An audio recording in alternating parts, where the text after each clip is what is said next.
Preposition below का प्रयोग जब दो चीज़ों का आपस में संबंध हो किया जाता है। भले ही कोई वस्तु दूसरी वस्तु को नीचे से छुए या ना छुए, बस कंडीशन यह है कि आपस में रिलेशन होना चाहिए। The preposition below is used when two things are related to each other। कहने का मतलब है जो ऊपर वाली वस्तु है और जो नीचे है वो आपस में टच करे या ना करे, लेकिन उनका रिलेशन होना चाहिए। जैसे अब एक टीवी रखा है और टीवी के नीचे ही हम रिमोट रख देते हैं, तो रिमोट का टीवी के साथ संबंध है, बिना रिमोट के टीवी नहीं चल सकता। तो इस प्रकार की वस्तुओं के लिए हम बिलो प्रेपोजिशन का प्रयोग करते हैं। जैसे राहुल ने रिमोट टीवी के नीचे रख दिया। Rahul kept the remote below the TV। Rahul ने रिमोट टीवी के नीचे रख दिया। रिमोट को टीवी के नीचे रखें या रिमोट टीवी के नीचे रखें, बात एक है। Keep the remote below the TV. अब रिमोट और टीवी का आपस में रिलेशन है, क्योंकि हम रिमोट से ही टीवी स्टार्ट करते हैं। और keep the remote below the TV, remote TV के नीचे रखें। जब भी हम किसी वाक्य में वर्ब का प्रयोग वाक्य के शुरू में करते हैं तो हमेशा फर्स्ट फॉर्म का ही प्रयोग किया जाएगा, जैसा अब किया गया है। Keep the remote below the TV, remote TV के नीचे रखें।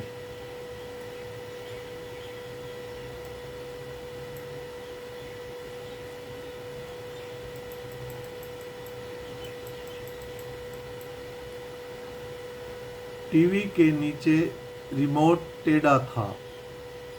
जो टीवी के नीचे रिमोट रखा था वो कुछ टेढ़ा था। The remote was askew below the TV. TV के नीचे रिमोट टेढ़ा था।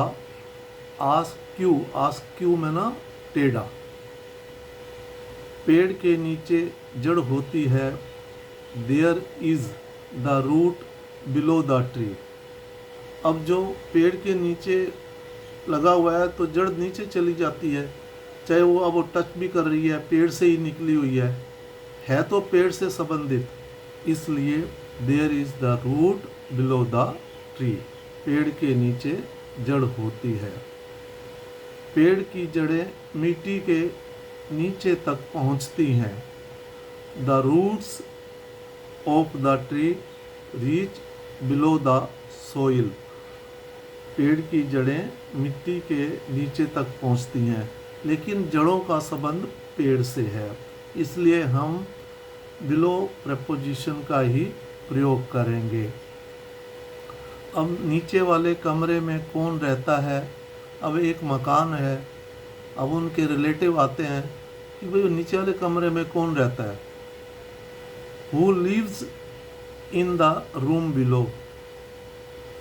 नीचे वाले कमरे में कौन रहता है तो संबंध ना, भाई एक ही मकान में ऊपर नीचे कमरे बने हुए हैं, तो फिर उसका भाई कहता है मेरा कमरा ठीक मेरे भाई के कमरे के नीचे है। My room is just below my brothers room. अब दोनों भाइयों का आपस में संबंध हो गया ना, और मकान भी एक है, कमरों का भी आपस में टचिंग संबंध हो गया, तो इसलिए जब दो चीज़ों का आपस में रिलेशन होता है तब बिलो प्रपोजिशन का ही प्रयोग किया जाता है। उसके जूते उसके बिस्तर के नीचे थे, हिज शूज वर बिलो हिज बेड। उसके जूते उसके बिस्तर के नीचे थे, उसी का बिस्तर था, उसी के जूते थे और वे भी स्वयं था, तो सारे संबंध प्रकट हो गए। तो हिज शूज वर बिलो हिज बेड।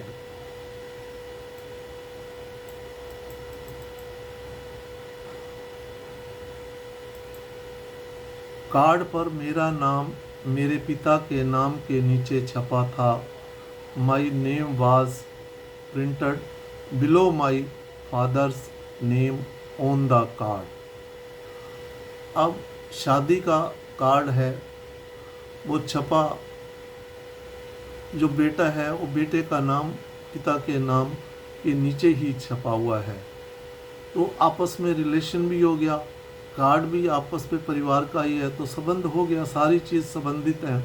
तो इसलिए इस प्रकार के वाक्यों में बिलो प्रपोजिशन का प्रयोग किया जाता है जब दो वस्तुओं का, जब दो संबंध दो हों, उनका कोई संबंध हो ऐसे काम पर, तो तब कहीं बिलो प्रपोजिशन आ रही हो के नीचे से नीचे, तो तब हम बिलो प्रपोजिशन का ही प्रयोग करते हैं।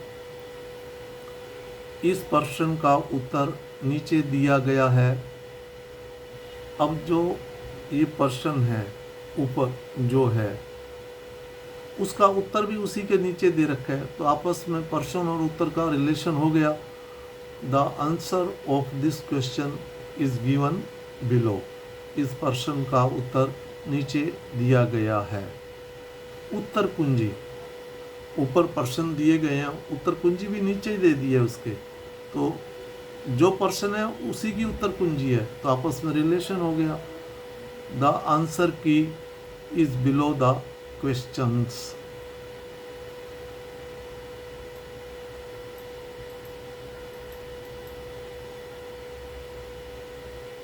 चयनित लेआउट की सामग्री नीचे सूचीबद्ध है। जो चयनित, जो सिलेक्ट कर लिया है लेआउट सामग्री का, वो नीचे उनकी लिस्ट दिखा दी है। जो ऊपर चयनित लेआउट की सामग्री, जो ऊपर हमने लेआउट बनाया है, उसी के नीचे उसको हमने सूची में भी दिखा दिया है, तो दोनों का आपस में संबंध हो गया। The content of the selected layout is listed below. चयनित लेआउट की सामग्री नीचे सूचीबद्ध है। लाइन के नीचे दी गई आपकी टिप्पणियों के लिए धन्यवाद। हम धन्यवाद भी उसी को कर रहे हैं जिसकी टिप्पणियां हैं, तो टिप्पणियों और उसका आपस में संबंध हो गया। Thanks for your comments were given below the line. जो लाइन लगी है उसके नीचे जो टिप्पणियां आपने रिमार्क्स दिए हैं उसके लिए हम आपको धन्यवाद दे रहे हैं। आपकी टिप्पणियां और आप स्वयं, तो दोनों का आपस में संबंध है क्योंकि टिप्पणियां आपकी हैं। एक फूल जिसकी पंखुड़ियों के नीचे एक छोटा सा फल होता है, जिससे ज्ञात होता है कि ये एक मादा फूल है। एक फूल है और उसकी पंखुड़ियों, फूल भी है और पंखुड़ियाँ भी उसकी है, और पंखुड़ियों के नीचे एक फल होता है, फल भी उसी का है, तो सबका आपस में संबंध हो गया। A flower which has a small fruit below it's petals, petals mean पंखुड़ियाँ, दस इंडिकेटिंग एज फीमेल।